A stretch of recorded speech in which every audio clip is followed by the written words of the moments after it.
Olha, quero agradecer a participação dos nossos presidentes, dos nossos coordenadores, dos nossos presidentes de sindicatos, dos nossos técnicos, para que nós possamos, sem dúvida nenhuma, mais uma vez agradecer à Receita Federal, que é nossa parceira, que é nossa amiga, que tem nos ajudado muito a antecipar qualquer tipo de problema que possa ocorrer, que esse é o ponto importante, né? Você fazer as coisas com antecedência, para que a gente possa diluir qualquer tipo de problemas. Então, eu quero agradecer o Cláudio Ferrer aqui, que é o nosso superintendente, o Cláudio Andrade, que é o nosso delegado da Delegacia das Pessoas Físicas, né, da 8ª Região Fiscal de São Paulo, o doutor Ricardo Roberto, também supervisor do Programa do Imposto de Renda, e está aqui o doutor Tiago junto com a gente, a Carol, o Cláudio e a Érica. Está faltando...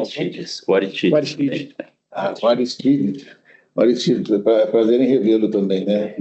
Então, nós estamos com uma equipe muito interessante e importante aqui da Receita Federal, onde eu gostaria muito que vocês prestassem bem atenção nas exposições que vão ocorrer sobre o imposto de renda, sobre a Caixa Digital, sobre as novidades para o ano de 2025, né?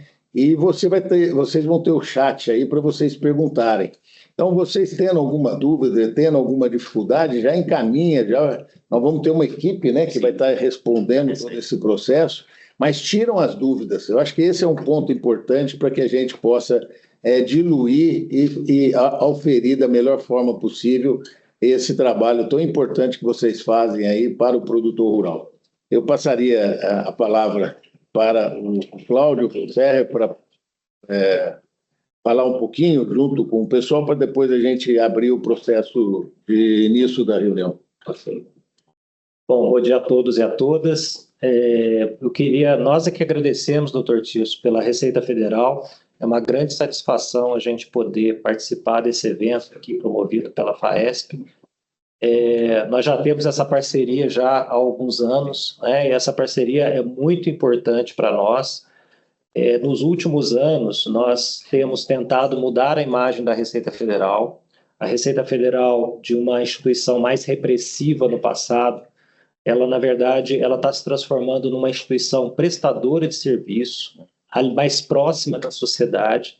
Então, o que nós queremos é que realmente o contribuinte, né, o produtor rural, ele nos veja como realmente um parceiro na busca do cumprimento dessas obrigações tributárias, né, que financiam o Estado brasileiro.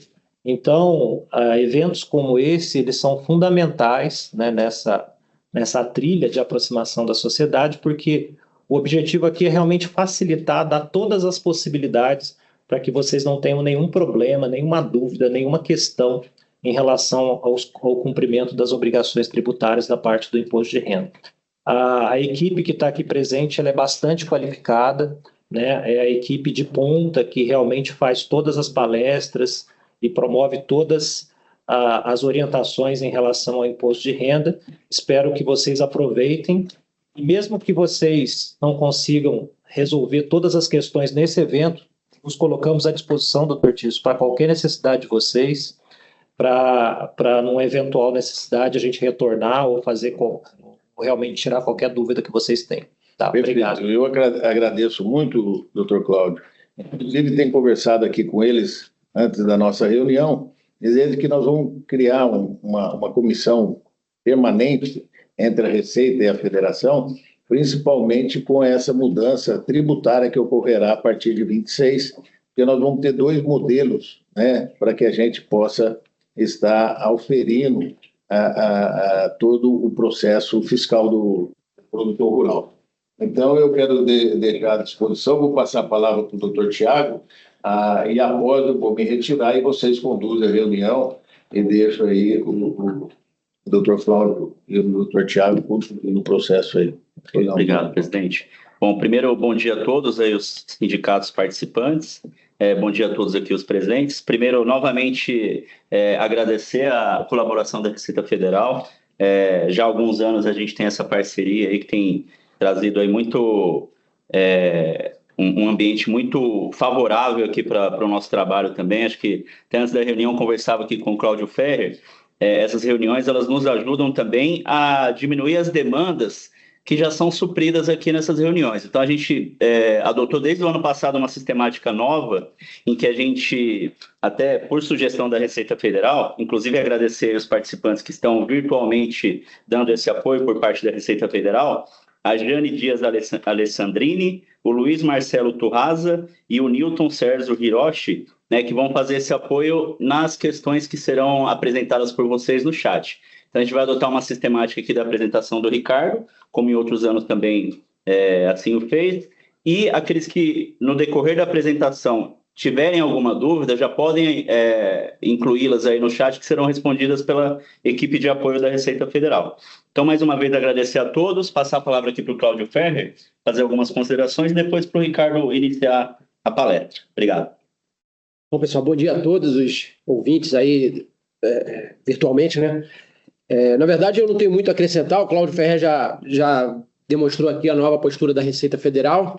Aqui eu falo em nome da delegacia, o Ferrer fala em nome da região inteira, mas pela delegacia o que eu tenho a manifestar é que continuamos à disposição para dúvidas, até deixei à disposição do doutor Tiago, que se tiver alguma dúvida específica, a gente, dentro do possível, a gente vai tentar esclarecer. Teve a questão do CNPJ Sim. versus contribuição de salário educação, né? Aquela necessidade de recolher essa contribuição por força de uma decisão dos tribunais superiores.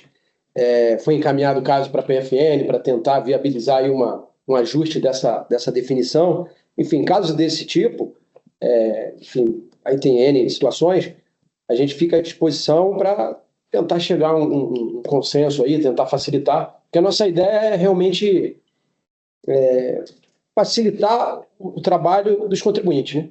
No final das contas, nós também somos contribuintes e nós vivenciamos também, não produtor rural, mas pessoa física. Nós também fazemos declarações, nós vivenciamos as dificuldades e boa parte dessas dificuldades nossas a gente reporta para cima, né? Para nós mesmos, para tentar mudar isso. Bom. Mas, bem, é isso. Passo para o Ricardo, eu vou para você. O Ricardo, não sei como é que... Mas acho que o Ricardo pode seguir já, Ricardo, já está no Então, eu vou aproveitar para me retirar. Pessoal, um abraço. Obrigado. Passa ali, eu traio, vai ficar com o Cláudio do lateral. Prazer.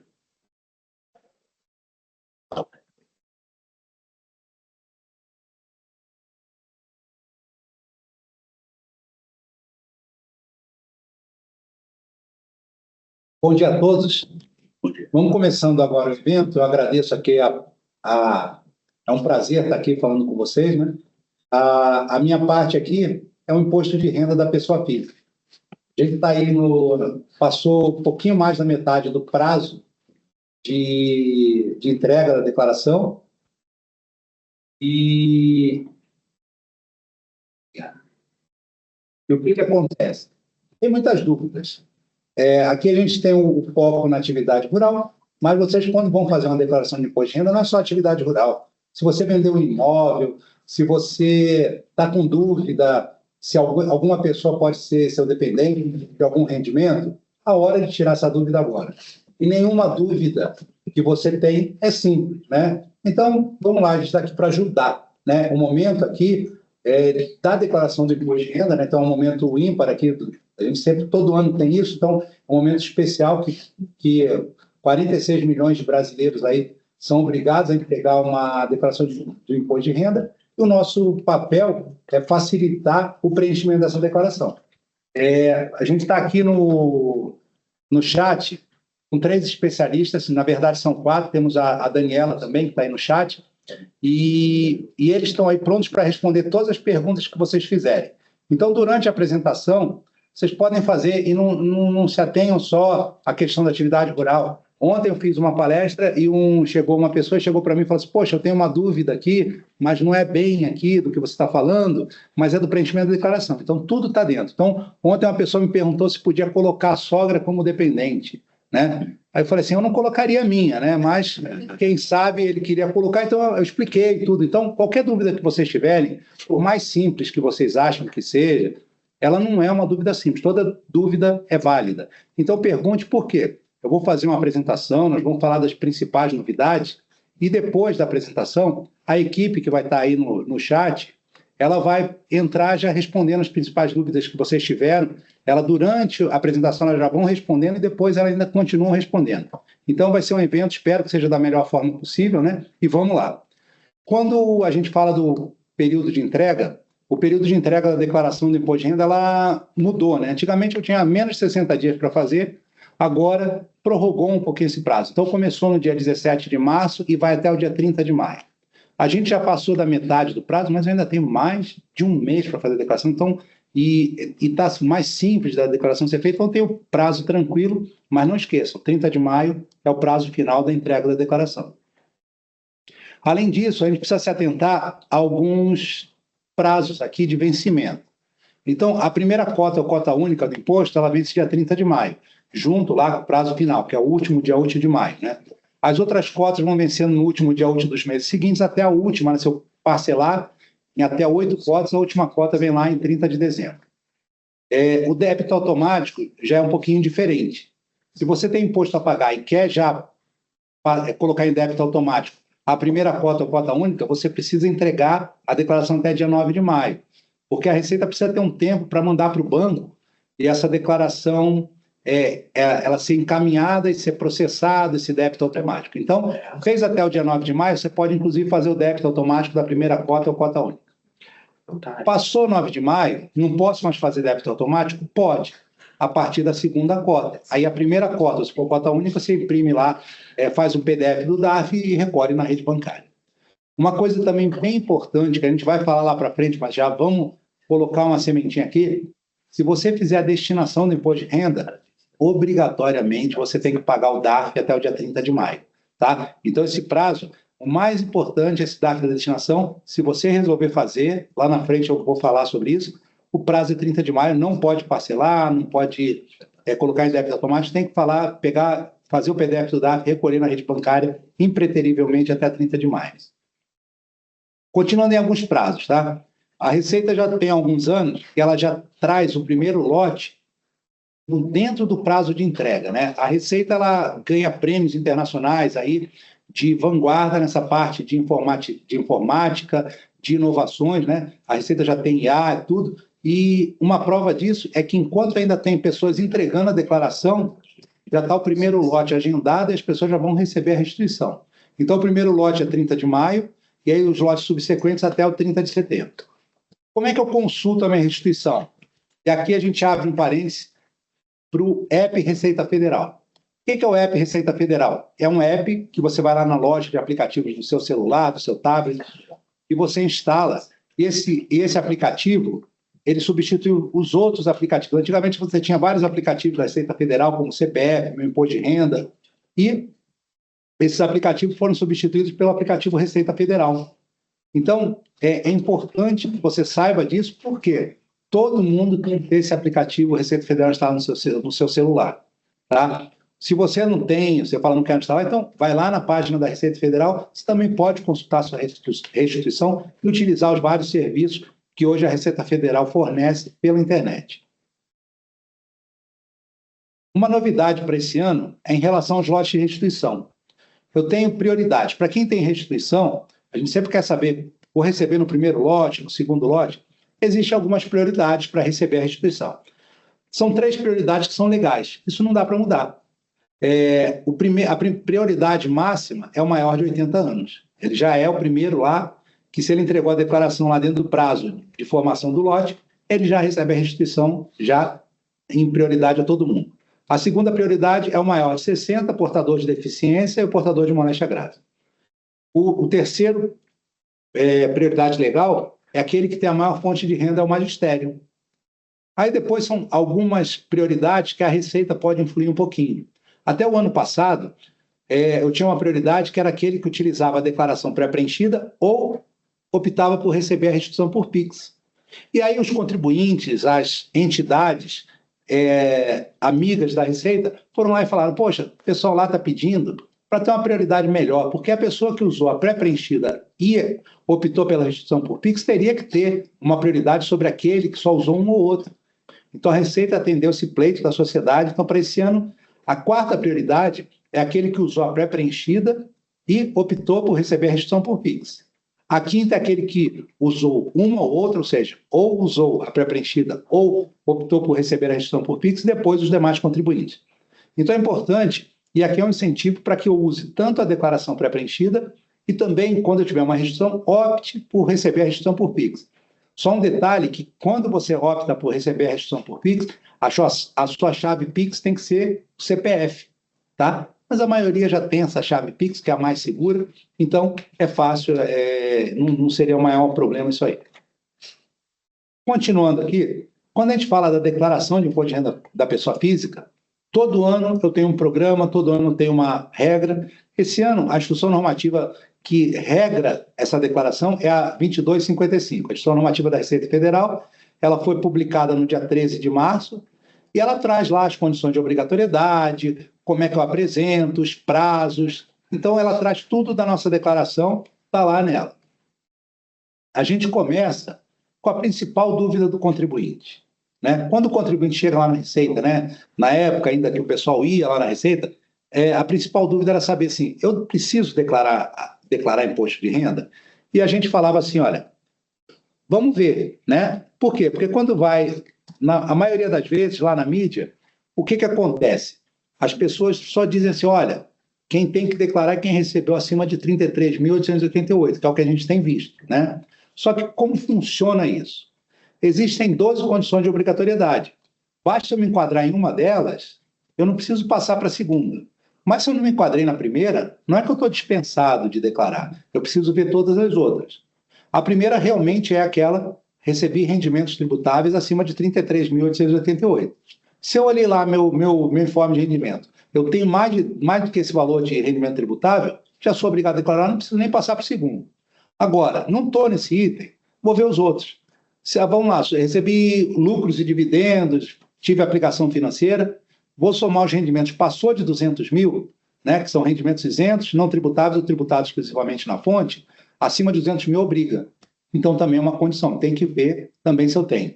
Se eu também fiz uma venda de um bem e tive um ganho nessa venda sujeito ao imposto, sou obrigado a declarar. Se lá na Bolsa de Valores eu vendi mais do que 40 mil ou fiz uma venda sujeita ao imposto, também é uma condição de obrigatoriedade. Então, vou passando por isso aqui, que está lá na IN, né? Outra condição e a que atinge vocês, né, é em relação à receita bruta da atividade rural.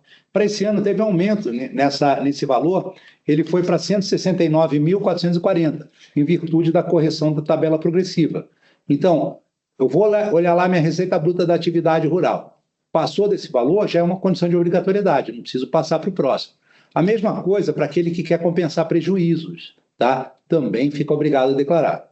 Outro item também importante de obrigatoriedade é aquele que teve bens ou direitos acima de 800 mil reais. Também fica obrigado a declarar. Aquele que passou a condição de residente no Brasil, também aquele que vendeu um imóvel residencial e comprou outro imóvel residencial com aquela isenção lá no prazo de 180 dias, é uma condição de obrigatoriedade. Aqui são algumas condições de obrigatoriedade que vieram, que são algumas são novidades do ano passado e outras são novidades desse ano, que é aqueles que lá pela Lei 14.754 ou optaram por declarar os bens da entidade controlada no exterior como se fossem da pessoa física ou eram titulares de trust, ficam obrigados a declarar. E da mesma forma, aquele que optou pela atualização de bens imóveis, lá no termo da Lei 14.973, ou auferiu rendimentos do capital aplicado lá no exterior, também precisa declarar. Tá, passando aqui das condições de obrigatoriedade, bom, eu tenho que declarar. Como eu declaro? Se a gente for pensar lá no passado, que eu sou lá do passado, né, bastante, né, a gente declarava, tinha dois formulários, o formulário verde e o formulário completo. Isso na época a gente ainda escrevia na declaração, tudo, ia lá no correio, às vezes era na Receita e entregava a declaração. Hoje em dia, eu não tenho mais uma forma completa ou simplificada de fazer a declaração. A declaração ela é feita de forma completa. Então, eu preencho minha declaração completa, tá? Vou lá colocar todas as informações que foram solicitadas e depois que eu preenchi tudo, eu vou optar pela forma de tributação. Aí sim, eu posso optar pela forma de tributação pelas deduções legais, aí eu vou levar em conta lá a minha contribuição previdenciária, meus dependentes, minha instrução, minhas despesas com saúde, ou eu utilizo o desconto simplificado, que ele substitui todas aquelas deduções por 20% dos meus rendimentos, limitado a 16.754. Então, isso é uma forma de tributação. Hoje em dia, eu tenho duas formas de preenchimento. Então, quando eu vou ver, como é que eu vou preencher minha declaração? Ou eu vou pegar lá no site da Receita e baixo o programa, né, que é a forma mais usada, que eu baixo, vou lá na Receita, baixo o programa e preencho lá no meu computador e depois transmito para a Receita, ou eu faço o preenchimento online. Essa é uma forma que tem alguns anos e cada dia mais ela tem sido usada, que é uma forma online de fazer a declaração. Ou eu vou lá no site da Receita e faço, ou eu faço pelo app Receita Federal. Por isso que eu falei que o aplicativo Receita Federal é muito importante, tá? E esse aplicativo, ele não é só importante para fazer a declaração, porque é por ele que eu vou consultar se a minha declaração tem pendência, se eu tiver que fazer uma autorização de acesso, tudo é nesse aplicativo Receita Federal. Aqui a gente fala um pouquinho da declaração pré-preenchida. A declaração pré-preenchida, desculpa, ela não é uma novidade para esse ano. A declaração pré-preenchida, ela vem desde lá de 2014. Só que no começo da declaração pré-preenchida, ela tinha muito poucas informações e muito pouca gente podia utilizar ela, que era quem tinha certificado digital. Com o advento da conta GovBR, lá em 2022, começou a ter um salto em uso da declaração pré-preenchida e cada ano tem um salto maior. Então, ele passou lá em 2022 de 7,4% e chegou no ano passado a 41%. E esse ano, a Receita espera que 57% dos declarantes utilizem a pré-preenchida. Tá? A pré-preenchida é uma forma de ajudar o contribuinte a preencher sua declaração. Tá? A pré-preenchida ela tem um requisito. Para utilizar ela, eu preciso ter uma conta GovBR Prata ou Ouro. Quando eu tenho uma conta GovBR Prata ou Ouro, eu uso a pré-preenchida. Aí você fala, poxa, mas é uma dificuldade. Não tanto. Por quê? Porque, segundo estimativas nossas, feitas lá no fim do ano passado, mais de 84% dos contribuintes que declaram imposto de renda, já tinham conta GovBR Prata ou Ouro. Então, é bem palpável esse número de 57% para esse ano. Então, a gente acha que, se vocês ajudarem aí, a gente vai conseguir atingir essa expectativa. A pré-preenchida, ela é muito importante, por quê? Porque ela traz muitas informações. Ela ajuda no preenchimento da declaração, evita cometimento de erros, tá? E muitas vezes ela traz informações que às vezes a gente até esqueceu que tinha que declarar, né? Agora, é importante lembrar que a pré-preenchida, ela vem ajudar a preencher a declaração, mas é obrigação do contribuinte ter toda a documentação que ampara a sua declaração para conferir se o que vem na pré-preenchida está certo ou se está errado. Por quê? Porque se vem faltando na pré-preenchida alguma coisa, eu vou lá com a minha documentação e completo. Se está errado, eu vou lá e corrijo. Se tem alguma coisa a mais, eu vou lá e excluo. Tá? A pré-preenchida ela tem muitas informações, né? Cada ano ela vai aumentando, então ela tem informações da declaração anterior, tem aquele rendimento lá da sua fonte pagadora, se você tem um aluguel e está na imobiliária, já vem essa informação lá da declaração das imobiliárias, também dos planos de saúde, das despesas com saúde, já vem lá da DEMED, o Carnê-Leão Web, rendimentos de restituição dos anos calendários anteriores, saldos de contas bancárias, se eu adquiri um imóvel no ano passado, já vem lá, as doações que eu fiz. E esse ano tem uma novidade, que são as contas bancárias no exterior. Em virtude dos tratados internacionais que o Brasil faz parte, então, se você tem uma conta lá no exterior, essa conta provavelmente já virá lá na sua declaração na pré-preenchida. Quando a gente fala de pré-preenchida, a gente fala de GovBR. E aqui a gente abre um parêntese para falar um pouquinho de uma coisa que nem é da Receita. A conta GovBR, ela não é da Receita Federal. Ela é do governo federal. Tá? Então, o que é a conta GovBR? Ela é uma forma de interação entre o cidadão e os órgãos públicos. Só que ela é uma forma segura de interação. Então, é uma forma de dizer, lá, quando eu vou pedir a declaração pré-preenchida, o Ricardo entra lá e pede a declaração pré-preenchida lá para a Receita precisa saber que é o Ricardo mesmo que está pedindo, porque ela vai dar um monte de informação protegida de sigilo. Então, a conta GovBR é uma forma segura. A conta GovBR, quando foi lançada, praticamente lá no comecinho dela, só servia para acessar o meu INSS e pegar um extrato lá da aposentadoria só. E aí os serviços foram crescendo. Por quê? Porque os órgãos federais precisam utilizar essa forma de segurança para ter justamente aquele contato seguro com o seu contribuinte. Então, a Receita Federal, lá quando usa a pré-preenchida, ela pede só GovBR.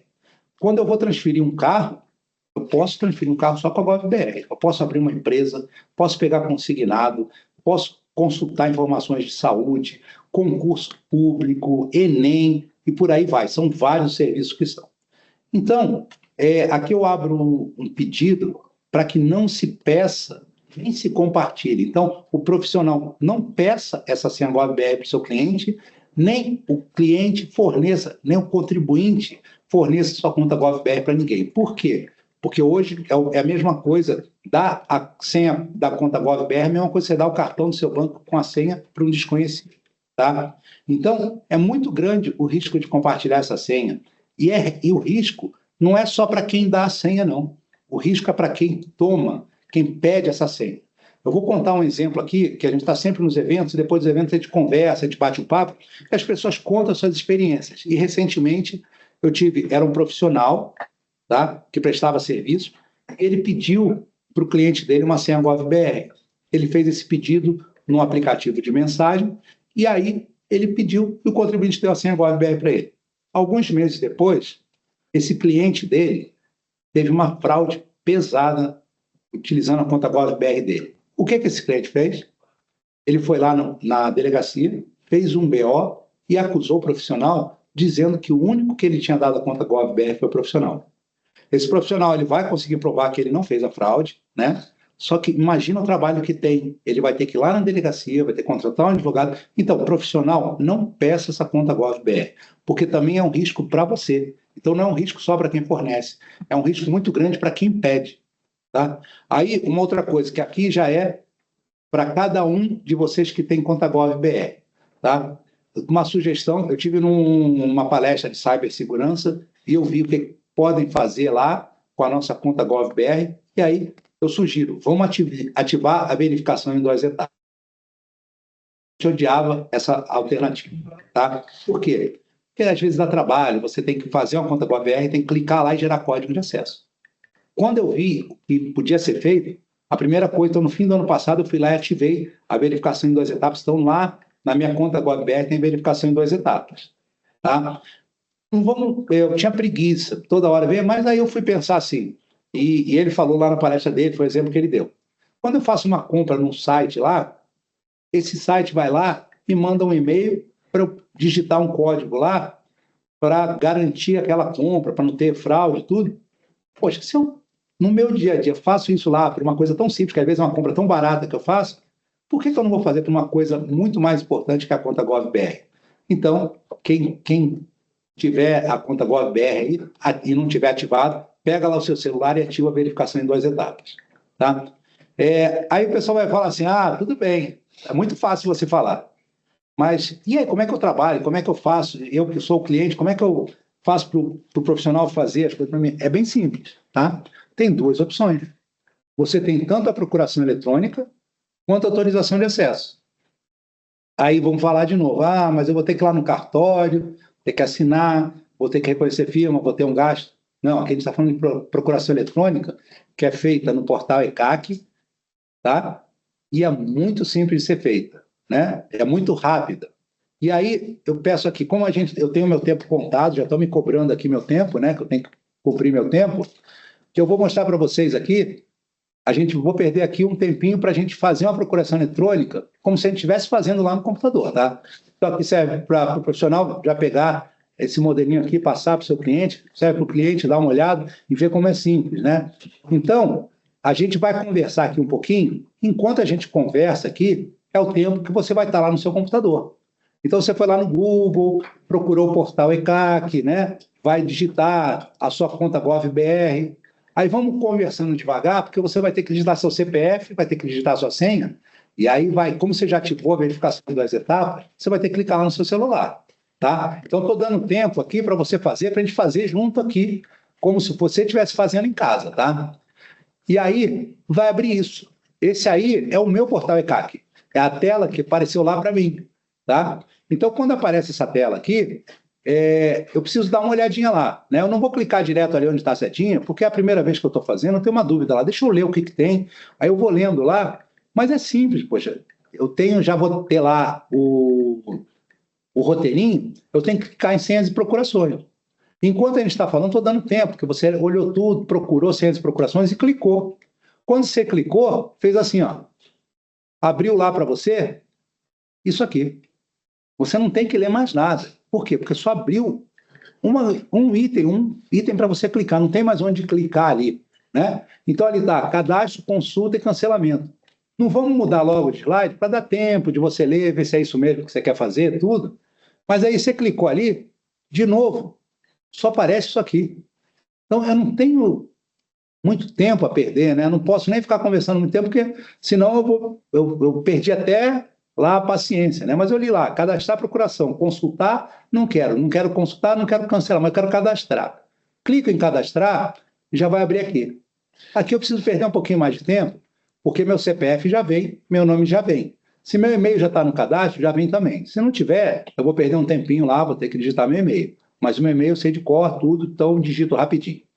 Os dados do procurador, se eu estou fazendo a procuração, isso aqui é o principal que você tem que ter, né? Tem que ter o CPF, se ele for pessoa física, ou o CNPJ, se for pessoa jurídica. E aí, tá ali. Aí eu já digitei lá, estou digitando o CNPJ ou o CPF, e aí a vigência. Eu posso dar vigência de um mês, de uma semana, de 2 anos, de 10 anos, posso não colocar nada, e quando eu quiser eu vou lá e cancelo. Então, resolvo o que é que eu vou fazer com essa procuração aqui. E aí, se eu quiser dar todo o serviço, for para um profissional resolver toda a minha vida, eu dou lá, o primeiro lá, que já é todo o serviço. Aí eu falo assim, olha, não quero só que ele faça meu imposto de renda. Eu desço um pouquinho ali e tem lá meu imposto de renda. Se eu quiser também lá, tem o Carnê Leão Web, né? Eu escolho o serviço que eu quero fornecer, né? Então, dependendo do que é, eu vou lá fornecer o serviço ou vou fornecer todas as informações. Eu desço lá para o fim da tela, depois que eu cliquei ali onde eu quero, e aí eu clico ali, sou humano, cadastrar procuração. Olha, eu contei aqui, a gente demorou um pouquinho mais de 2 minutos para fazer essa procuração eletrônica. Então, assim, não vejo dificuldade para fazer a procuração eletrônica. Então, é uma garantia, a procuração eletrônica é uma segurança para as duas partes. Tá?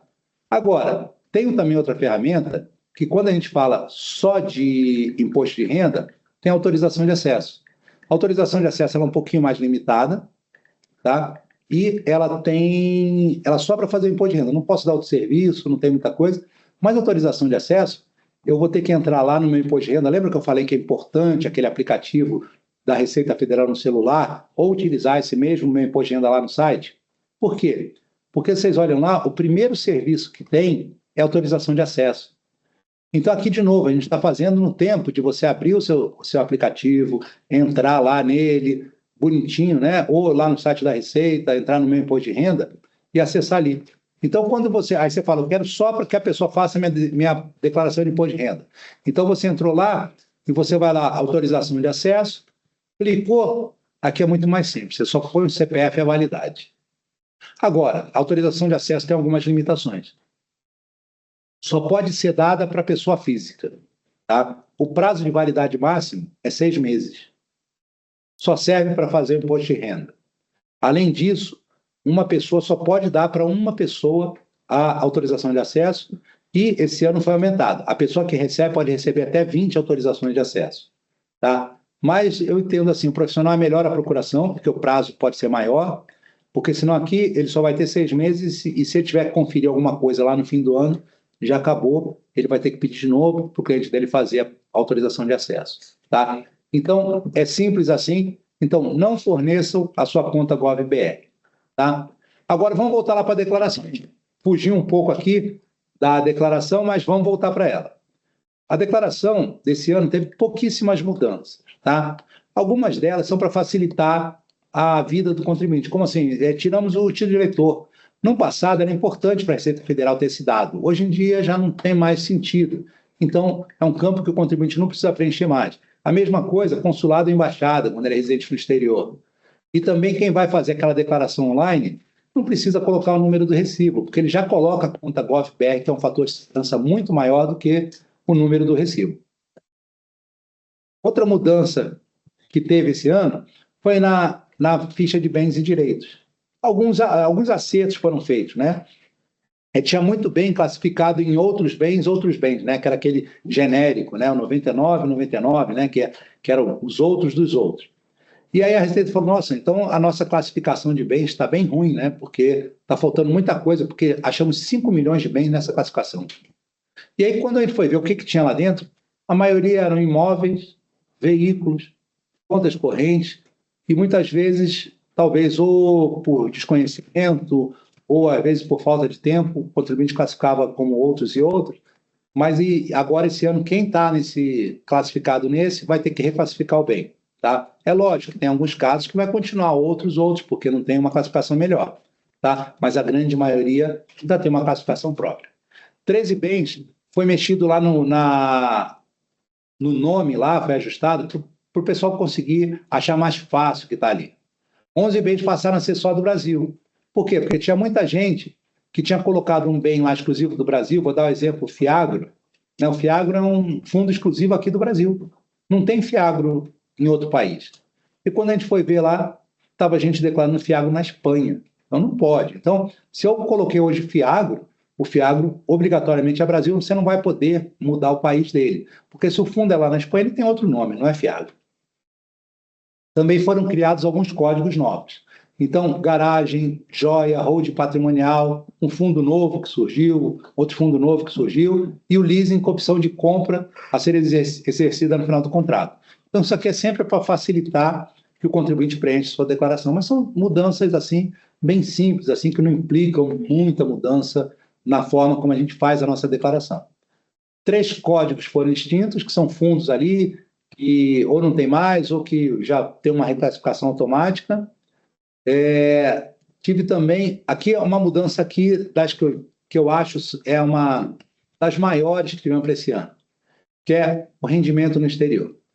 Com a Lei 14.754 de 2023, tá? Ela mudou a forma de tributação de rendimentos lá, de alguns tipos de investimentos no exterior, que ela chama de aplicações financeiras e lucros e dividendos de controlado.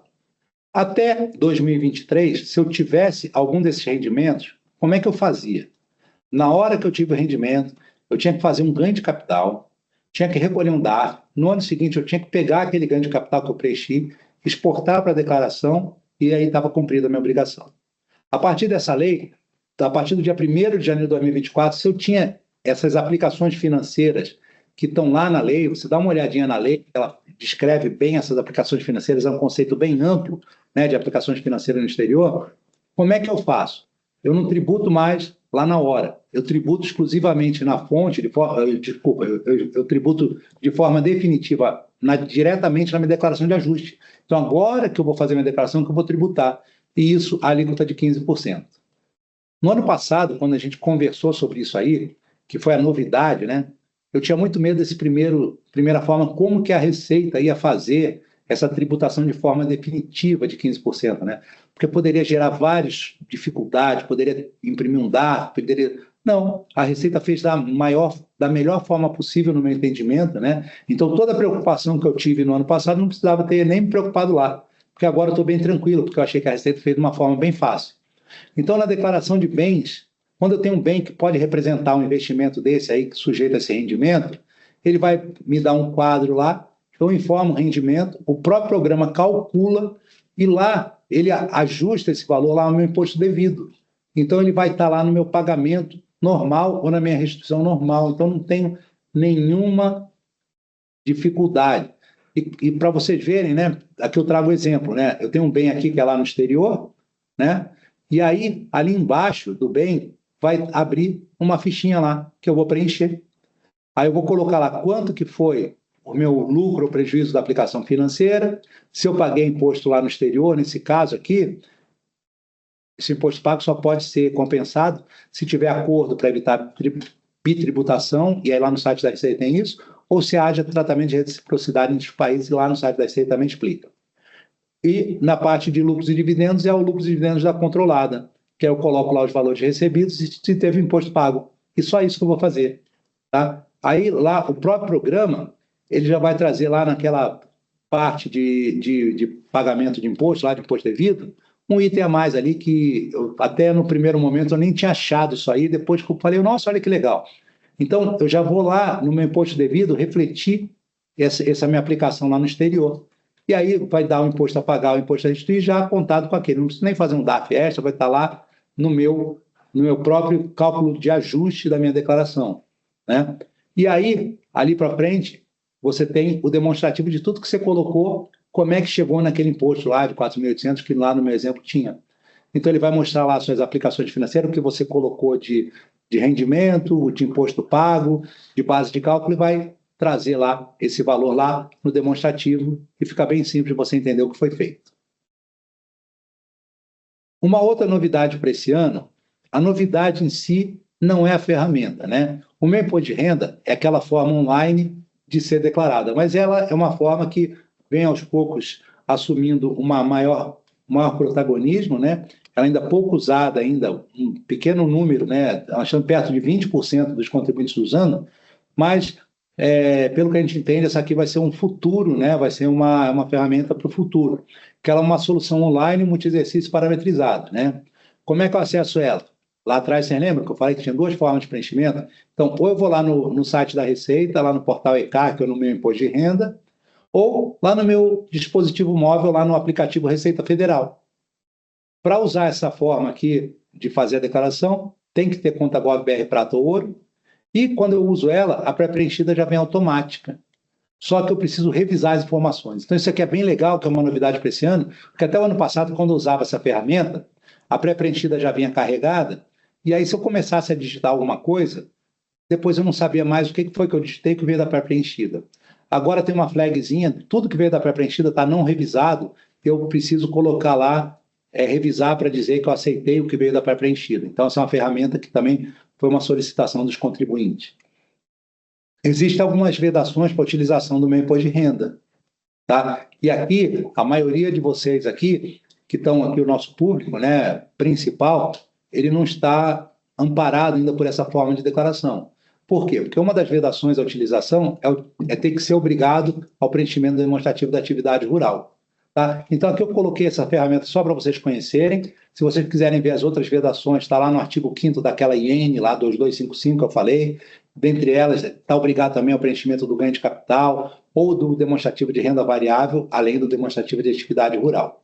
Tá? Ele tem novos conceitos de rendimentos, de pessoas e patrimônio, né? Essa aqui é a carinha do meu imposto de renda, né? Que, na verdade, eu clico ali, fazer minha declaração e vou preenchendo essa declaração lá numa forma online, né? Então, eu vou estar lá online e vou preenchendo essa minha declaração. Quando eu clico em fazer a declaração, ele vai abrir aqui as fichas, essa carinha lá do preenchimento da declaração. Vocês podem olhar que eu tenho números ali em cada ficha, né? Aqueles números já vieram da pré-preenchida. Por isso que tem 2 pessoas, alguns rendimentos, né, pagamentos efetuados, porque já veio da pré-preenchida. Então, isso aqui é a carinha do meu imposto de renda.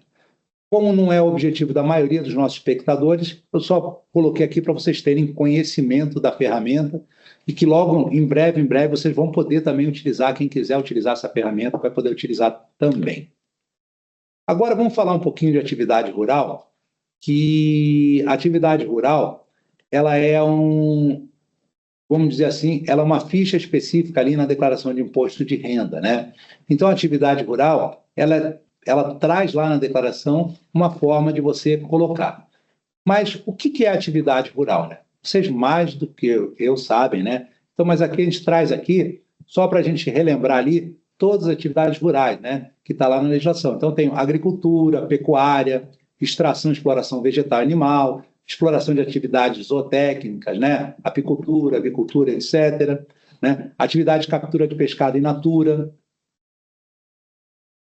Temos também a transformação de produtos decorrentes da atividade rural sem que sejam alteradas as características do produto in natura, né? Então, aqui a gente tem lá a moagem de trigo, laticínios, adubo orgânico, carvão, né? Então, tem várias atividades, né? Que também são consideradas atividades rurais, mesmo tendo um pouquinho de transformação.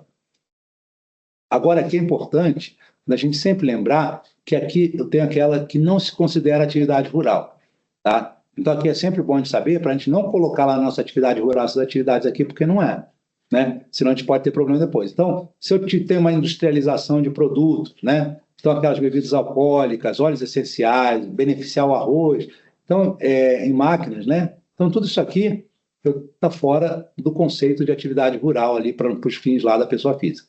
Comercialização de produtos rurais de terceiros, né? Compra e venda de rebanho, né?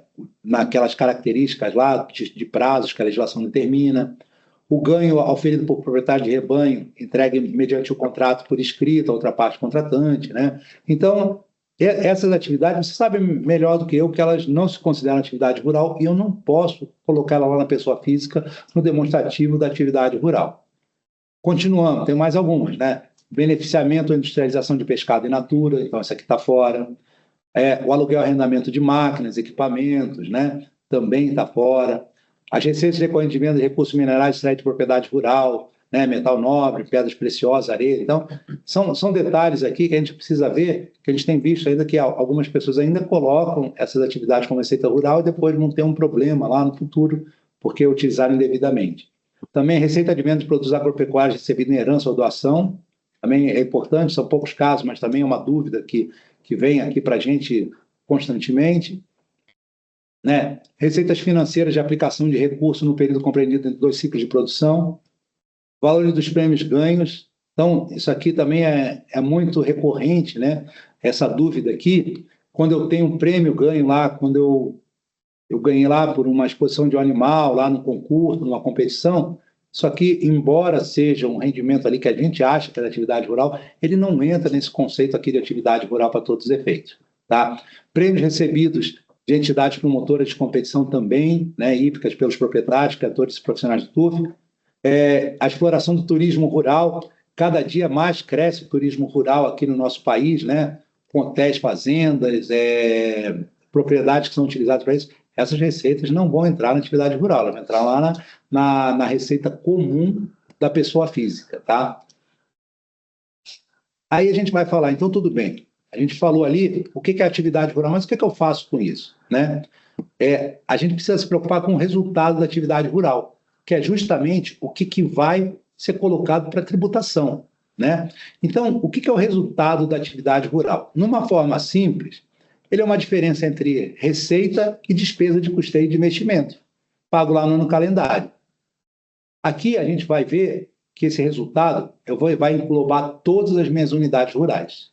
Tá? Então, eu não vou ter um resultado da atividade rural lá para efeito de imposto, porque aqui a gente está falando específico do imposto de renda da pessoa física, né? Então, o nosso foco é lá na hora da declaração. Quando eu vou fazer o resultado da atividade rural, eu não vou separar cada propriedade minha e fazer um resultado para cada propriedade. O resultado é de todas as unidades rurais que eu vou explorar. Além disso, quando eu tenho um resultado negativo, né, um prejuízo, eu posso compensar ele. Inclusive, se eu tive resultados negativos em anos anteriores, eu vou compensar para frente também, tá bom? Então, é isso que é importante, a gente sempre está preocupado com isso, porque eu tenho que demonstrar esse prejuízo para que eu possa ter o direito a essa compensação. Ele precisa estar na declaração, precisa estar informando, porque se eu tive um prejuízo lá atrás, eu não declarei, não fiz nada, eu não tenho direito a compensar esse prejuízo. Então, muito cuidado com isso também na questão da compensação desse prejuízo, tá? Também, outra coisa então, eu já falei aqui que eu posso ter um prejuízo e compensar no futuro e posso compensar coisas do passado no exercício agora, tá? Então, isso é muito importante. Quando eu tiver esse resultado positivo da minha atividade rural, eu vou lá trazer na minha declaração e ele vai entrar lá naquele cálculo. Lembra o imposto de renda devido que a gente viu ali atrás, aquela ficha? O resultado da atividade rural ele vai incluir no meu imposto de renda devido do ano calendário. Vocês lembram que a declaração que a gente faz, ela chama declaração de ajuste anual. Por quê? Porque eu vou trazer tudo que eu tive lá no ano de 2024, lá desde, é um filmezinho que a gente joga lá de 1 de janeiro de 2024 até 31 de dezembro de 2024. Então, eu vou fazer lá uma verificação entre tudo que eu ganhei, tudo que eu tive de despesa, tudo, e aí eu vou ver lá quanto que eu tenho de imposto para pagar ou para restituir agora no ajuste, por isso que ela é de ajuste. Então, o resultado dessa atividade rural vai implicar diretamente no meu imposto devido no ano calendário. Então, como é que funciona? Eu vou fazer, assim, receita menos despesa, e se for positivo, eu tenho 2 formas de tributar isso. Eu posso tributar a receita menos a despesa, ou eu posso tributar 20% da receita bruta recebida. isso à escolha do contribuinte, e é muito simples, porque lá na declaração, né, eu tenho essa... a gente vai ver lá as telinhas depois, mas isso é bem claro na declaração. Quando você vai fazer a declaração, é uma coisa simples. É receita menos despesa, é tanto, 20% dela é tanto. Eu vou escolher qual, né? Geralmente, se fosse eu, né, você pergunta, Ricardo, você vai escolher qual dos dois? Receita bruta menos despesa ou 20%? Vou escolher aquele que vai me dar menos imposto, né? Então, vai ser, geralmente, eu faço assim, né? Aí, vocês podem fazer escolhas. Se quiserem usar o maior, os cofres públicos agradecem, mas eu não faria dessa forma. Vamos falar um pouquinho, já que a gente falou de receita e despesa, vamos falar um pouquinho primeiro da receita. O que é a receita? A receita é tudo que eu recebi. Primeira coisa, a receita é regime de caixa. Nós temos uma exceção para atividade rural, que é o adiantamento para entrega futura. Só que vamos colocar aqui que quando a gente fala então, de novo, eu vou puxar para a parte que é o que a gente está mais preocupado agora, que é fazer a declaração. A declaração do imposto de renda, ela é toda regime de caixa. Não é só atividade rural. Se eu sou um profissional da saúde, eu presto um serviço, também é regime de caixa, porque eu só vou tributar quando eu recebo por esse serviço. Vamos pensar lá um dentista que vendeu lá, um ortodontista, ele está vendendo lá um aparelho e ele vai receber, já trouxe o aparelho, mas isso foi em dezembro, foi dia 30 de dezembro, ele estava colocando o aparelho, o cliente dele pagou lá para ele o valor lá, pagou R$7 mil do aparelho, só que ele só recebeu em janeiro. Ele vai tributar isso lá em 2024, se ele recebeu lá no ano passado, ele fez serviço no ano passado, mas só recebeu esse ano. Ele vai tributar agora na declaração? Não. Ele é regime de caixa, ele só vai tributar no ano que vem. Então é assim que funciona. Então, praticamente, toda declaração e atividade rural é a mesma coisa. Toda receita é regime de caixa, tá? A única exceção que temos é para adiantamento de entrega futura, que ele sai lá um pouquinho, mas isso aí vocês já sabem melhor que eu. A receita da atividade rural é constituída pelo montante das vendas dos produtos oriundos das atividades rurais. Então, a gente não falou lá, todas aquelas atividades que são consideradas rurais vão incluir na receita bruta, tá? Inclusive, a minha receita bruta, ela é computada sem a exclusão do ICMS do Fundo Rural, tá? Então, tem muita gente que faz errado, que quando vai colocar a receita bruta, ela exclui o ICMS e o Fundo Rural. Só que você não vai ser prejudicado, porque quando você for colocar suas despesas, você vai colocar isso lá. Mas aqui é uma forma de entender como é que funciona a sistemática da atividade rural, tá? Então, a receita bruta, ela é a receita total. Outra coisa, tem também algumas outras parcelas que integram a minha receita bruta. Então, se eu recebi auxílios, subvenções, né? Então, todos esses valores recebidos de órgãos públicos, eles vão também compor minha receita bruta da atividade rural. Também aquele montante ressarcido ao produtor agrícola pela implantação e manutenção da cultura fumageira.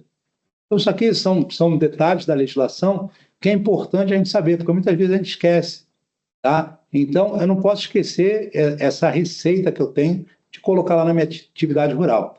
O valor também integra o valor de alienação de investimentos utilizados exclusivamente na exploração da atividade rural. E é mais do que justo isso aqui integrar. Por quê? Porque se na hora que eu fiz o investimento, eu usei isso como despesa de custeio de investimento, eu usei como despesa, na hora que eu faço a alienação desse investimento, nada mais justo que eu traga ele para a minha receita, né? Então, é uma coisa justa, uma coisa meio que lógica, mas muitas vezes a gente esquece, tem dúvidas, não quer fazer isso, mas a legislação determina, não tem muito como fugir disso. Também o valor de entrega de produtos agrícolas pela permuta com outros bens ou pela dação em pagamento. É como se você estivesse fazendo uma venda, né? Estivesse pegando aquele valor em dinheiro e estivesse fazendo o pagamento lá. Então, por isso que ele integra a sua receita bruta. Também o valor pelo qual o subscritor transfere os bens e direitos utilizados na exploração da atividade rural e os produtos e os animais delas decorrentes a título de integralização de capital. Isso aqui a gente vê também muita gente não querendo colocar isso como receita da atividade rural, né? Então, não vamos fazer isso porque eu sempre gosto de alertar, porque é bom e a grande maioria dos contribuintes querem fazer da forma correta. Então, a forma correta é essa, por quê? Porque eu evito problemas no futuro. Porque isso aqui pode me dar um problema muito grande, e muitas vezes o prejuízo de uma autuação por não ter feito isso é grande. Então, vamos fazer. A gente vê muitos casos que quando o produtor integra para entregam bem para integralização de capital, ele não coloca isso na receita da atividade rural, né? Então, a gente tem visto muitos casos, então vamos tomar cuidado para não ter problema disso no futuro. Também, o que é a receita bruta também? Sobras líquidas, decorrentes de comercialização de produtos agropecuários, apurada na demonstração de resultado de exercício e distribuída pelas sociedades cooperativas. Então, também, isso aqui é a receita bruta da atividade rural, né? Então, agora, vamos à parte que mais importa, né? Porque se eu tenho muita receita, eu tenho que pagar imposto, mas quando eu tenho bastante despesa, aí eu diminuo esse imposto, né? Então, aqui também é importante. Da mesma forma que a receita é regime de caixa, vamos de novo, quase tudo na pessoa física é regime de caixa. Nós temos algumas exceções e para despesa, a exceção é compra com financiamento, tá? Então, as despesas de custeio, elas têm que ser comprovadas mediante documentos idôneos. Então, sempre que a gente faz uma declaração de imposto de renda, sempre que a gente vai preencher lá um livro caixa, eu preciso estar com tudo aquilo que eu preenchi amparado por documentos idôneos. Então, lá tem que ter a nota fiscal, fatura, recibo. Não adianta eu ter só uma conversa de celular. Isso não é um documento idôneo para comprovar uma compra de alguma coisa, né? Então, vamos tomar cuidado, vamos ter tudo bonitinho, guardado, vamos guardar a documentação, né? Então, eu preciso da documentação. Então, aqui eu exemplifico várias, né? Então, nota fiscal, fatura, recibo, contrato de prestação de serviço, laudo de vistoria de órgão financiador, folha de pagamentos, né? Também é importante eu ter essa folha de pagamentos, né? E, então, sempre lembrar que para despesa, eu preciso tomar um cuidado duplamente de ter a documentação toda para comprovar. Então, vamos lá. O que é despesa de custeio? São todas aquelas despesas necessárias à percepção dos rendimentos da atividade rural e à manutenção da fonte pagadora relacionada diretamente com a natureza das atividades rurais exercidas. Então, esse é um conceito. Então, é um leque muito grande, não tem nem como exemplificar, porque para cada atividade eu tenho um rol diferente de despesas.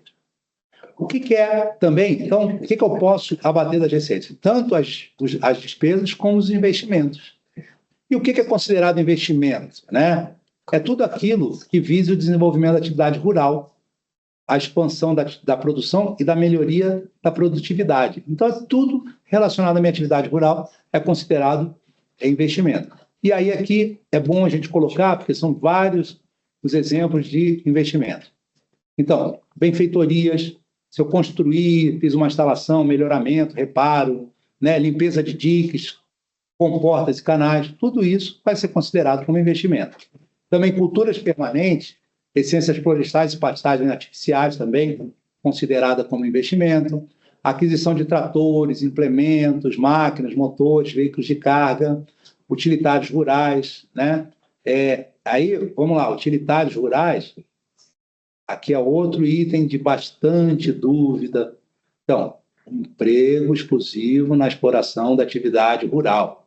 Se é um veículo que eu utilizo para passear, que é uma caminhonete que eu uso lá para minhas viagens, ela não é utilizada exclusivamente na exploração da atividade rural. Essa não pode ser considerada como investimento, tá? Utensílios e bens de duração superior a 1 ano também entram nesses investimentos.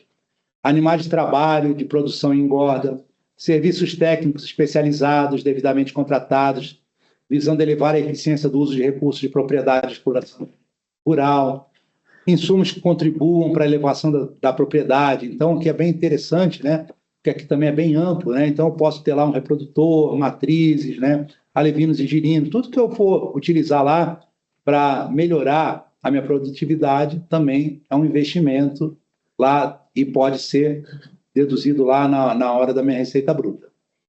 Também atividades que visem a elevação socioeconômica do trabalhador rural, isso é bem importante, né? Que cada dia mais a gente vê isso lá, né? Então, tais como casa de trabalhadores, prédios, galpões para atividades recreativas, educacionais e saúde. Então, é importante também ver que se você faz alguma dessas despesas, você vai lá, você não vai ser, você vai ter lá uma relação com o seu trabalhador, né? Você vai ter uma melhora lá na relação do seu trabalhador, né? E vai poder, inclusive, deduzir isso aí colocar como despesa de custeio e investimento. Também estradas que facilitem o acesso à circulação na propriedade, aparelhagem de comunicação bolsas para a formação de técnicos, né, atividades rurais. E então, tudo isso aqui é despesa de custeio e investimento. Então, aqui, essa primeira aqui, a gente sempre conversa, sempre fala aqui, praticamente a lista é a mesma. Mas o que me importa mais é o que eu não posso colocar lá. Então, primeira coisa, que são as que têm mais dúvidas, porque o que pode colocar, a maioria não tem dúvida, não. O pessoal já sabe bem direitinho. Agora, o que não pode colocar são algumas questões que, às vezes, a linha é muito tênue, a gente não sabe se pode, se não pode. Mas aqui uma que é bem simples, que está na legislação, isso aqui não tem muita dúvida, é que não é investimento o custo de aquisição de terra nua. Tá? Então, vamos sempre lembrar que o custo de aquisição de terra nua, ele está lá separadinho, ele não vai entrar lá nas despesas de custeio e investimento. Bom, aí vocês estão dizendo assim, eu falei lá, até agora a gente não chegou, o que eu faço com tudo isso? Tudo isso eu vou ter que fazer. Eu tenho que ter um controle, né, lá na minha atividade, e como é que eu faço esse controle? Então, a Receita disponibiliza uma ferramenta, que é o livro caixa da atividade rural. Tá? O livro caixa, ele é um programinha que você vai lá no site da Receita e baixa, e o que ele faz? Ele é um livro caixa eletrônico, né? Que tanto o profissional pode utilizar para fazer para o seu cliente, a não ser que ele tenha um programa melhor, ou o próprio contribuinte ele pode utilizar esse livro caixa. Tá? Então, o que ele faz? Ele faz tudo aquilo que a gente falou, ele coloca lá receita, despesa, né? Vai colocar com a data, vai colocar os valores, né? E o livro caixa, ele é obrigatório para todos os produtores rurais. Tá? Então, o livro caixa, ele tem que ser feito por todos os produtores rurais. Só fica dispensado a escrituração quando a receita bruta for inferior a R$56 mil. E aí ele pode controlar isso de outra forma. Né? Não que ele não vá ter que controlar, ele sempre tem que ter uma forma de controlar lá, né? Para ele pelo menos saber quanto que ele ganhou, como é que foi o ano dele, mas ele pode controlar de qualquer outra forma, e mesmo esse que está dispensado, ele pode utilizar o livro caixa da atividade rural. Tá? Esse programa é um programa auxiliar da declaração de imposto de renda, e ele está lá no site da Receita Federal. Tá? A gente vai ver mais para frente, quando a gente for mostrar o demonstrativo, que ele é uma ferramenta boa quando você vai preencher a declaração da pessoa física. Nós temos um outro tipo, que é o livro caixa digital do produtor rural, que é o LCDPR. O livro caixa do produtor digital do produtor rural é uma obrigação acessória, que tem alguns aninhos que ela já está por aí, então o pessoal já conhece bem, e ele está obrigatório quando a receita bruta for superior a R$4.800.000. Tá? Esse limite, ele se aplica por CPF, participante da exploração rural. Então, se eu tenho lá um condomínio, são 4 condôminos, o livro caixa é para cada um. Tá? Então, como cada um tem que fazer a sua declaração própria, né, tem que apresentar a sua declaração, a mesma coisa é o LCDPR. Tá? O limite vai ser por CPF. Tá? O livro caixa digital do produtor rural não é uma coisa assim que... quando a gente fala lá daquele programinha da atividade rural, que é aquele livro caixa eletrônico, que ele tem um formato que eu consigo ver lá todas as minhas despesas, minhas receitas. Não, esse livro caixa digital, ele tem um layout próprio dele. Então, ele não é uma coisa que eu vou fazer para fazer o controle no dia a dia da minha atividade rural. Tá? Então, ele tem um layout definido. O prazo de entrega dele é o mesmo prazo da entrega da declaração de ajuste anual da pessoa física. Tá? E o preenchimento, se eu fiz aquele livro caixa eletrônico lá, e sou obrigado a esse aqui, um não substitui o outro. Tá bom? Então, isso aqui é importante. O livro caixa digital do produtor rural é uma obrigação acessória para quem... Então, é o produtor que tem uma receita mais elevada. Então, o pequeno produtor não precisa se preocupar, porque ele não é obrigado a fazer isso aí, né? Aquele que tem a receita menor que os 4.800.000, ele não precisa nem se preocupar, nem saber o que é. Mas aquele produtor que já está num nível mais elevado, que o valor anual é maior que esse, ele vai precisar se preocupar com isso, mas dificilmente o produtor rural vai fazer isso. Ele vai contratar uma assessoria para fazer isso aí. Tá? Ele tem que espelhar, né, o que ele vai declarar na declaração de ajuste. É a mesma coisa que o livro caixa eletrônico. Então, se ele tem uma receita de 1 milhão, temos que ir lá, né? Se ele tem uma receita de 8 milhões e uma despesa de 6 milhões, né, que ele vai declarar lá na declaração dele, o LCDPR tem que também ter isso. Né? Então, o livro caixa digital do produtor rural vai ter que estar igualzinho como está lá na declaração dele. Um espelha o outro. Tá? Então, também muito cuidado com isso. Só para vocês terem uma ideia, o livro caixa digital do produtor rural ele é feito por blocos. Então, ele tem um bloco de abertura, identificação, né? Vai ter um bloco demonstrativo, vai ter um bloco de identificação. Então, eu faço lá Aí eu tenho vários registros, né, que são feitos, e aí vocês falam, Ricardo, opa, eu sei que tinha sumido minha tela aqui. Ricardo, como é que funciona esse livro caixa? Particularmente, eu nem sei fazer o livro caixa, né? Ele é um programa que ele é uma programação, tudo. A gente sabe a teoria, mas na prática, assim, ele vem os números lá corridos, então ele não é uma forma que eu vou olhar assim e falar, não, a sua receita é essa, a sua despesa é essa. Não, ele é uma forma digital que tem que ser prestada para a Receita porque foi estabelecido assim. Só que a Receita Federal não deixa ninguém na mão, tá? Existe lá no site da Receita um item só do livro caixa digital do produtor rural. E é extenso, bem extenso, e tem tudo lá, tá? Você não precisa nem entrar no site da Receita. Você vai lá no Google, digita LCDPR. O primeiro que tem lá é o site da Receita e vai vir essa página aqui. Ali você tem a instrução normativa que instituiu ele, você tem um layout que tem que ser utilizado, e mais importante do que tudo isso, tá? Você tem ali manual de preenchimento e, mais importante ainda, o perguntas e respostas. A maioria das vezes que vocês me fazem uma pergunta, e se fizeram lá aí no chat, né? Então vamos fazendo as perguntas que vocês têm aí no chat, e já falei, não é só atividade rural, pode falar de tudo que quiser da preenchimento da declaração. Fez uma venda do imóvel, está com alguma dúvida? Pergunta lá, a gente tem especialistas ali para responder, tá? Então, vamos fazendo essas perguntas ali no chat. Se você for fazer alguma pergunta no chat do LCDPR, o que eu vou fazer? Lá, até minha equipe lá vai fazer. Ela vai dar uma olhada no manual e no perguntas e respostas. Se não tiver sua resposta ali, ele também não tem como responder para você, porque é o que eu falei, está tudo ali. Né? O que eu tenho lá de informação é isso aqui, eu não tenho informações além dessa. Então, a mesma informação que o contribuinte tem do LCDPR é a mesma que eu tenho. Então, ele é bem mais, assim, o livro caixa da atividade rural, aquele programinha que você baixa lá, ele é bem intuitivo.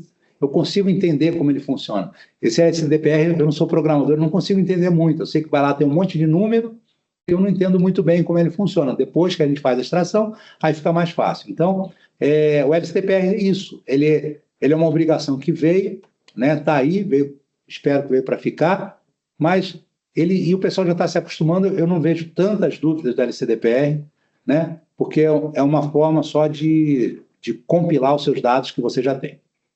Bom, então a gente fez lá. A gente começou lá falei o que era resultado da atividade rural, falei o que era receita, falei o que era despesa. E agora vamos direto lá para a nossa declaração de imposto de renda da pessoa física. O que eu faço com tudo aquilo que eu falei na nossa declaração? Então, na declaração de imposto de renda da pessoa física, tem um demonstrativo da atividade rural, que é lá uma ficha específica, que o produtor rural, o que ele vai fazer? Ele vai preencher, né? Ele pode preencher manualmente, tá? Ou importando aquele arquivo gerado lá pelo programa Atividade Rural. E não é tão complicado falar, não, mas vou ter lá, se eu tiver que preencher manualmente, vai dar muito trabalho. Não vai, porque ele é simples e os dados são poucos. Mas se eu já utilizei durante o ano um livro caixa ou algum outro livro lá, algum programa contratado que seja compatível lá com a pessoa física, lá, se tiver algum, é mais fácil, você já tem tudo lá, é mais fácil importar, né? Então, é assim, aqui eu mostro para vocês lá a fichinha do demonstrativo da atividade rural. Eu tenho lá uma ficha específica, né, que ali em cima está atividade rural. Quando você clica ali, ele vai abrir vários itens ali.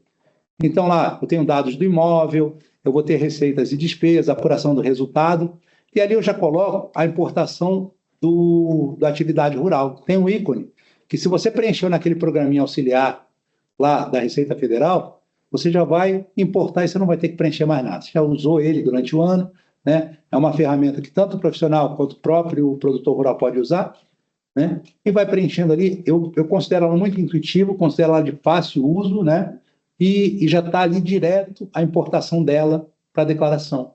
Então, eu preenchi durante o ano, agora não vou ter que fazer mais nada. Eu vou importar, vai ter lá os valores, eu vou escolher se eu quero a tributação, qual que eu quero, e tudo bem. Então, aqui, vamos começar só para mostrar aqui todos os itens lá da minha... Eu começo lá com dados de imóvel, ali eu já tenho alguns imóveis cadastrados, e eles já estão ali. Vou ter lá a parte, como eu já falei, de receitas e despesas. Vou ter aqui, que é a parte mais importante, que é a apuração do resultado, que eu vou ver se eu tenho imposto a pagar, quanto que é, se eu vou utilizar a receita menos despesa, vou utilizar a receita bruta, os 20%. Aí eu tenho lá a movimentação de rebanho, bens da atividade rural e as dívidas. Então, é bem intuitivo, e conforme eu vou clicando em cada quadrinho daquele, eu vou abrindo um quadrinho simples, isso se eu não tiver preenchido lá o programa da atividade rural. Se eu preencher lá o programinha, lá, auxiliar da receita, ele já vai importar tudo, eu não vou ter nem que preencher nada. Mas pelo menos eu olho na ficha para ver se está tudo certinho. Então, a ficha mais importante que eu vejo aqui é aquela receitas e despesas. Porque é ali que vai estar, mês a mês, o que eu tive de receita, o que eu tive de despesa, e vai chegar lá no resultado. O que é o resultado? É todas as receitas menos a despesa.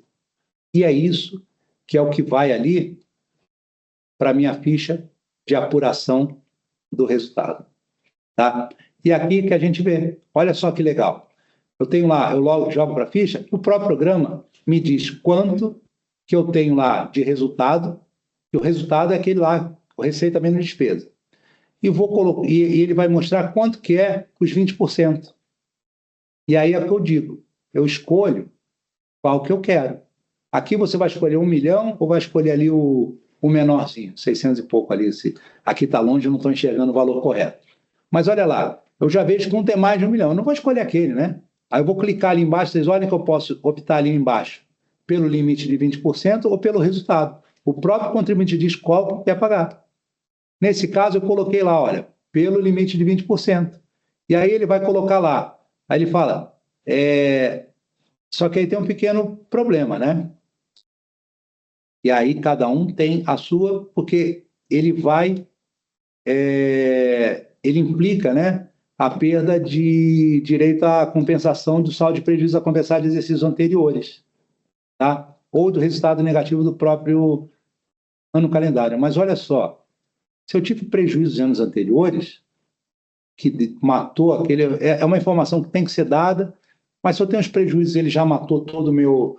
Eu não vou ter resultado, né? Se eu tenho prejuízo a compensar lá, eu não vou ter. Então, é uma questão de conta, de ver o que é melhor para cada um, né? Mas essa informação tem aí, é dado, porque ele diz que quando você usa os 20%, não se você tem mais prejuízo lá do que aquele, mas você quer fazer os 20%. Aí não faz sentido você fazer pelos 20%. Então, é uma escolha, vamos dar uma olhadinha no preenchimento, e é uma coisa bem simples, tá?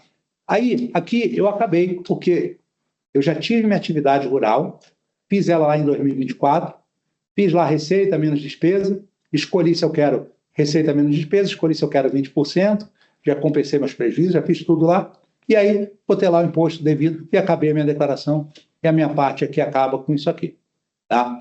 Então aqui a gente acabou a parte da atividade, das novidades da declaração e essa nossa passagem aí geral pela nossa atividade rural, né? Porque se a gente fosse entrar a fundo, a gente precisaria de um dia inteiro aqui só para falar disso.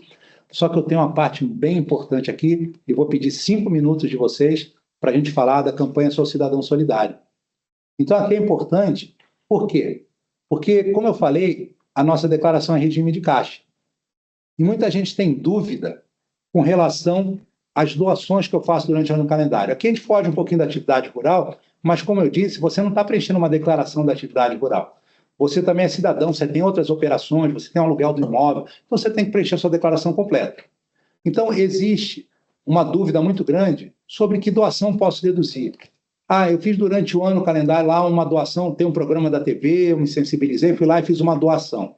Eu posso deduzir essa doação? Não pode. Já vou adiantar que aquela que você fez direto lá para a TV não pode ser deduzida. Por quê? Porque eu só posso deduzir na minha declaração lá as doações que eu fiz em 2024 que a legislação permite. E quais são? Eu tenho várias. Pode ser para o Fundo da Direito da Criança e Adolescente, Fundo da Pessoa Idosa, Incentivo à Cultura, Atividade Audiovisual, Desporto, né? Tem o apoio à atenção da saúde da pessoa com deficiência, tem também o Programa Nacional de Apoio à Atenção Oncológica, que é o PRONON, tem também incentivo à reciclagem. Só que aqui a gente está falando de doações, que se você se interessou um pouquinho sobre isso aqui, dá uma olhadinha no site da Receita, conheça os projetos, vê quais são as condições para você fazer essas doações, que é bem interessante. Se interessou, dá uma olhada, só que você vai fazer a doação agora, e você só vai poder deduzir lá no ano que vem. E aqui eu estou falando da declaração de 2025. Então, eu quero que vocês conheçam as doações, quero que vocês saibam, se você doou lá fora disso aqui, não pode deduzir, tá? E isso aqui tem alguns limites, é 6%, 7% se tem desporto, aquela do Pronas PCD tem 1%, Pronon tem 1%, mas isso aqui não é o nosso objetivo aqui. O que eu quero falar aqui é justamente tudo aquilo que eu falei, que a nossa declaração é regime de caixa, mas tem sempre algumas exceções, como temos exceções lá na Receita, né? Então, entrega para Receita de Adiantamento Futuro está fora do regime de caixa, e essa doação aqui também está fora do regime de caixa. Por quê? Porque existem duas doações que podem ser feitas diretamente na declaração. Então, você faz a sua declaração, preenche lá a atividade rural, preenche tudo, terminou a declaração, aí aqui é uma coisa, aí você vai lá ver a forma de tributação. Se a sua forma de tributação é pelo desconto simplificado, esquece que você não pode fazer essa destinação, porque ela não está lá na legislação. Agora, você vai usar as deduções legais, preste atenção um pouquinho, veja se você gosta, veja se você se interessa, porque, embora lá fale doação diretamente na declaração, não é doação, é destinação, porque doação eu tiro do meu bolso e dou, como aquela lá que eu fiz no ano passado, lá para o programa da TV, me sensibilizei, tirei do meu bolso e doei. Aquilo é uma doação. Aqui não. Aqui eu destino. Eu chego e falo, eu quero que parte do meu imposto de renda seja utilizada em certa atividade. Então, assim, se você usou pelas deduções legais, a legislação permite que agora, na hora de fazer sua declaração, você destine até 3% do seu imposto devido para os fundos da criança e do adolescente e mais 3% para o fundo da pessoa idosa. Tá? Se você resolver fazer, você tem que fazer o pagamento. É um DARF que o programa vai imprimir, lá você vai imprimir, você tem que fazer até o dia 30 de maio, tá? Ele não é parcelado, não tem débito automático, você vai ter que fazer o pagamento ali na rede bancária. Se você optar por fazer essa destinação, colocar na sua declaração e chegou dia 30 de maio, esqueceu de fazer o pagamento, você não pode pagar com juros, com multa, pagar atrasado. Isso implica a glosa definitiva dessa dedução, porque não deixa de ser uma dedução ali, e você vai ter que retificar a sua declaração tirando essa destinação. Para cada destinação que você fizer, e aqui a gente tem gente de todas as cidades, né? Você pode ter projetos na sua cidade que você conhece, então é gerado um DARF para cada destinação que você fizer. Se você fizer para criança e adolescente, é gerado um DARF, se você fizer para pessoa idosa, é um DARF. Se você fizer para 2 cidades, são 2 DARFs, e quantos assim são? Mesmo que você tenha imposto a restituir, você tem que fazer o pagamento. Aí você falou, poxa, mas Ricardo, se eu tenho que fazer o pagamento, eu vou tirar do bolso? Não, olha só, vamos conversar um pouco. Você fez lá tudo, você preencheu sua declaração.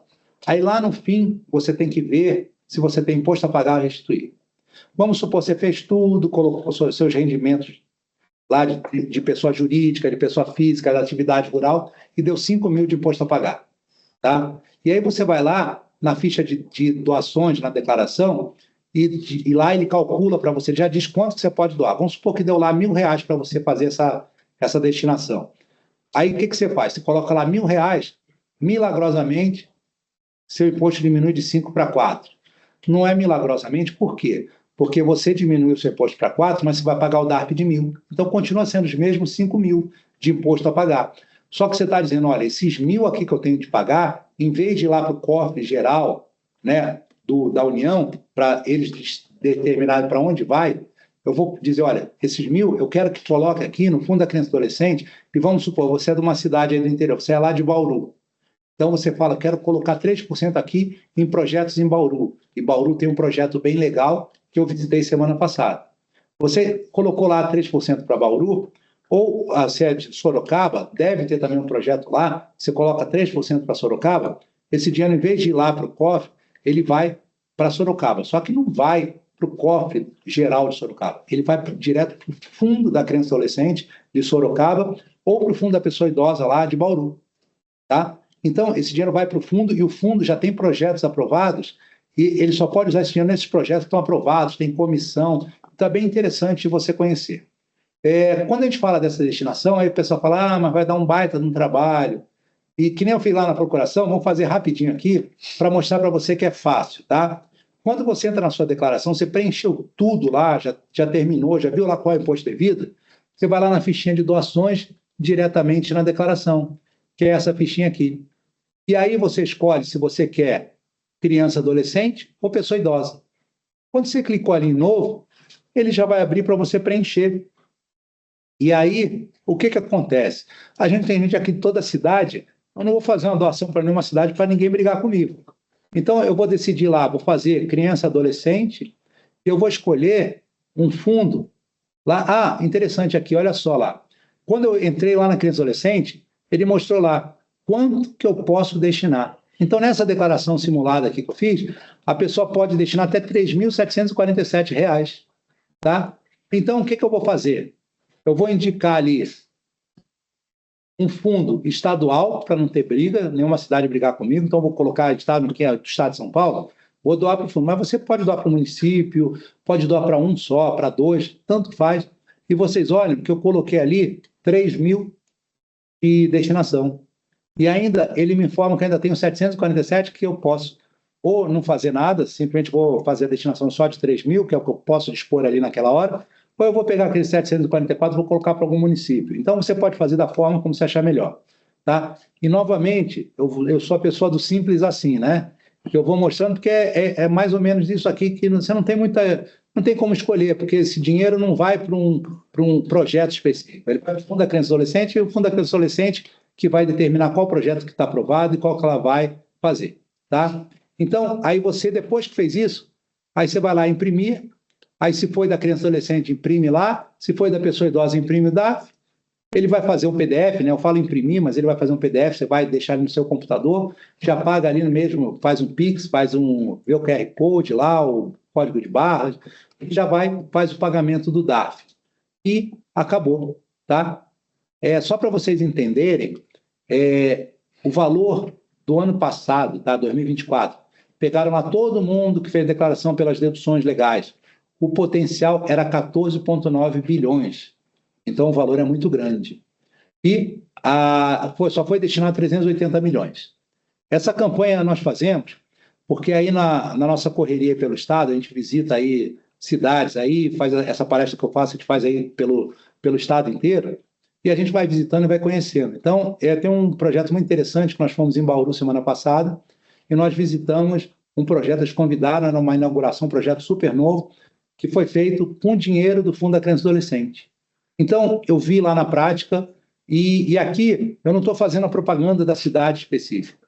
Todas as cidades merecem isso, então você pode fazer qualquer cidade, mas o que eu digo é assim, eu preciso lá participar mais da minha comunidade, preciso saber o que tem na comunidade, no meu estado, né, ou até projetos nacionais, e quando eu decido como parte do meu imposto aplicado.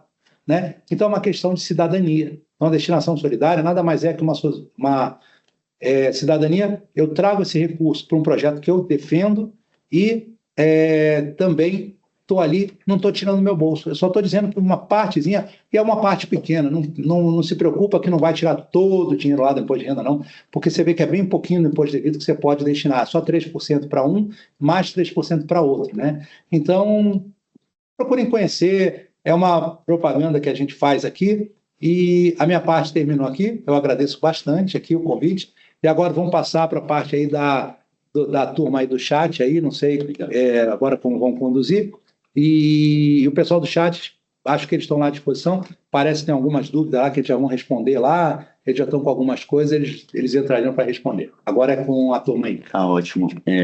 Ricardo, obrigado aí pela apresentação, eu dei uma olhada aqui no chat, a equipe foi bem ágil aí, acabou respondendo já de imediato todas as dúvidas, né?